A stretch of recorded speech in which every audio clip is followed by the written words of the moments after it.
Rebecca's wedding day should have been glorious, but the deserted event hall stood eerily silent, its vacant grandeur echoing betrayal. The bride and groom stood frozen at the threshold, their visions of celebration vanished into thin air. But what happened next will shock even those who thought they'd seen everything. But first, let's go back to the beginning. Margaret sat at her kitchen table, fingers entwined around a tepid cup of tea, her eyes tracing the floral pattern on the wallpaper, a silent backdrop to her thoughts. The homely warmth of her surroundings stood in stark contrast to the chill of loneliness that crept into her bones. The calm veneer of her tidy kitchen, with its polished countertops and neatly arranged utensils, belied the storm in her heart. It was here, in this quiet refuge, that she had spent countless hours nurturing her family, serving as both the solid foundation and the unassuming roof over their heads. Yet now, the lively chatter and joyous clamor of yesteryears had faded away, leaving echoes and a profound silence. Rebecca, her vibrant and once loving daughter, had drifted away like a leaf caught on a distant breeze, carried by currents playing out beyond reach. Margaret had noticed the subtle shift over time. Conversations became brusquer, visits shorter, and smiles rarer. Where there was once the warmth of shared memories, there was now a void filled with unspoken words and unreciprocated gestures. The afternoon sun filtered through the lace curtains, casting intricate patterns on the floor, as though trying to weave together the fragmented pieces of Margaret's heart. She sighed, a soft exhalation that carried with it a lifetime of quiet sacrifices and uncelebrated resilience. It was then that the phone rang, a sharp reminder of a world continuing beyond her seclusion. The voice on the line was bright and purposeful, filled with the sort of cheer that accompanies grand celebrations. Confusion clouded her mind as the wedding planner rattled off details: catering timings, floral arrangements, seating plans. Each word seemed to chisel away at the foundations of her understanding, leaving only bewilderment and a growing sense of betrayal. She waited for a lull in the conversation, a moment to interject, to correct the apparent misunderstanding. But as the planner continued, it dawned on her that this was no error. She was listening to the orchestration of her own exclusion. Her heart ached with the raw intensity of realization. This wasn't merely a forgotten invitation. It was a deliberate omission, the stark reality that her daughter considered her presence a mere formality to be overlooked. The bitter truth settled heavily, a burden awkwardly juxtaposed with the comforting familiarity of a kitchen that had been her solace. Instinctively, Margaret's hand reached for the edge of the table, as though seeking tangible support in this intangible void of understanding. There would be no joyful gathering, no shared laughter beneath twinkling lights, no maternal pride shining in silent approval during her daughter's moment of union. Instead, there was only this: her world narrowing to the walls of her kitchen, the sanctuary that felt suddenly hollow. As the planner ended the call, oblivious to the tremor they had caused, Margaret placed the receiver down with a deliberate gentleness, masking the tumult within. The silence settled again, thicker now, echoing in the spaces where words should have been, binding her heart in a cocoon of solitude and reflection. Her tea had long gone cold by then, mirroring the chill that now swept over her spirit. Margaret stood in the sunlit kitchen, the walls echoing with silence that seemed to mock her internally. The gentle clinks of china as she arranged the tea set, an old habit for moments requiring a semblance of normalcy, only heightened the futile attempt to fill the silence with an illusion of comfort. Every sound was accentuated, not merely by the emptiness that surrounded her, but by the heaviness that settled in her chest each time her mind wandered back to the phone call. She focused intently on each of her actions: the precise measurements of loose-leaf tea in the pot, the evenness of pouring hot water without a splash, each dainty cup set before an invisible friend, a ghost of gatherings past when her opinion mattered. Her presence was a given, not a question. This was her sanctuary, her quiet fortress against the rising tide of pain and disbelief that threatened to crash over her at unexpected moments. Her usual grace masked the internal storm perfectly. Rebecca's absence, both physical and emotional, was like a specter.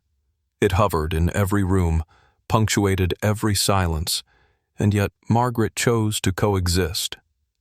With each passing day that her daughter remained silent about the wedding arrangements, Margaret trained herself further into stoic poise.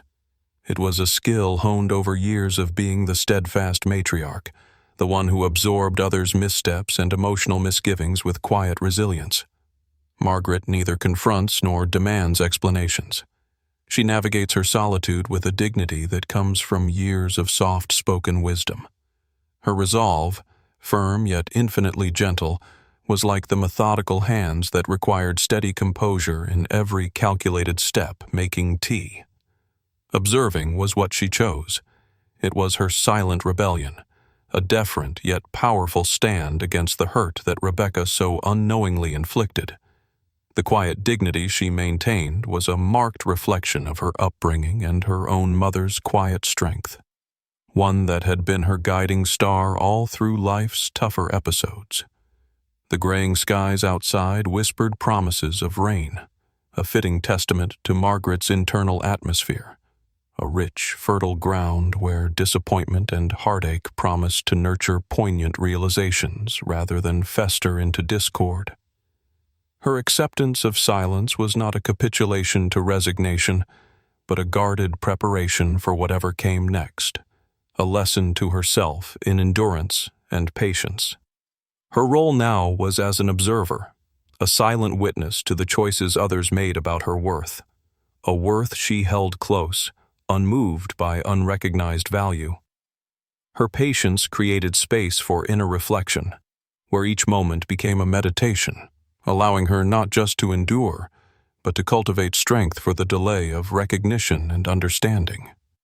Thus, with an unseen audience of porcelain cups set serenely like loyal subjects before a ghostly monarch, Margaret prepared herself not for confrontation, but for the life she would continue to build. Strongly tethered by love, forged quietly in the fires of neglect, and held aloft by unwavering dignity. The morning of the wedding dawned with a gentle light that betrayed none of the turmoil nested within Margaret's heart. Clouds hung low over the horizon, promising rain, a fitting accompaniment, she thought, to the day. Rebecca's wedding day, a day she yearned to witness as any mother would, seemed to unfold without her. Her mind had churned through the night, filtering through memories of boundless love, sacrifices, and silent hopes she had nurtured for her daughter. Yet the realization of her exclusion hung over her, suffocating like a shroud. Margaret moved with deliberate grace that morning, concealing the storm of emotions swirling inside her. Years of practice as a mother had taught her the art of masking distress with serene composure. She prepared herself a modest breakfast, though she barely touched it, her thoughts elsewhere. Each step, each movement was an act of quiet defiance against the burden of invisibility thrust upon her. This was not just a wedding day. It was a trial of dignity, a crossroads between passive acceptance and asserting the silent strength she knew she possessed. Her late husband's portrait graced the living room wall, watching over her with the same gentle smile he had in life. Margaret stood before it, gathering the courage drawn from years of shared life and whispered promises. The hall in question was more than just a place. It represented a legacy of love and foresight, initially built as a testament to family values and unity. Unbeknownst to her family, she had preserved its ownership, a hidden investment for unforeseen needs, a safeguard they never suspected. Margaret dressed in a simple, elegant suit, the kind that spoke of refined taste rather than ostentation. She glanced once more at Thomas's picture, as if seeking silent approval. With a deep breath, she picked up the phone and made the call. Her voice was steady, authoritative, in a manner that brokered no argument. The manager, caught off guard, took her instructions with professional courtesy, though a quiet awe lined their acknowledgement. The venue's cancellation was swift and executed without a trace of hesitancy. Arranging for solitude, Margaret then repurposed her morning, careful not to linger on what lay ahead at the now deserted venue.